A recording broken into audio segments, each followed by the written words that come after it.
আবার উত্তপ্ত নন্দীগ্রাম, তৃণমূল কর্মীদের মারধর, বাড়ি ভাঙচুরের অভিযোগ। বিজেপির দিকে পাল্টা, বিজেপি কর্মীদের মারধর করেছে তৃণমূল কর্মীরা, অভিযোগ বিজেপির। রাত পোহালেই নির্বাচন, তার আগে আবারও উত্তপ্ত হয়ে উঠল হাই ভোল্টেজ বিধানসভা কেন্দ্র নন্দীগ্রাম।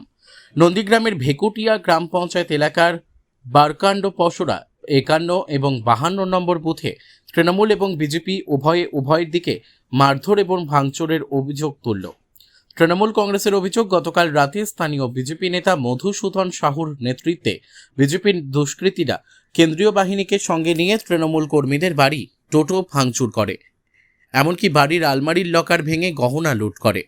রাস্তায় লাগানো তৃণমূল কংগ্রেসের পতাকা, ব্যানার, ফেস্টুন ছিঁড়ে দেয়, ব্যাপক মারধর করে বলে অভিযোগ। অপরদিকে বিজেপি অভিযোগ করছে, মঙ্গল মাইতি নামের এক বিজেপি কর্মীকে কাণ্ডবসারা মালাকার মোড়ে ব্যাপক মারধর করেছে, তাই স্পেইনাল কর্ড ভেঙে গিয়েছে।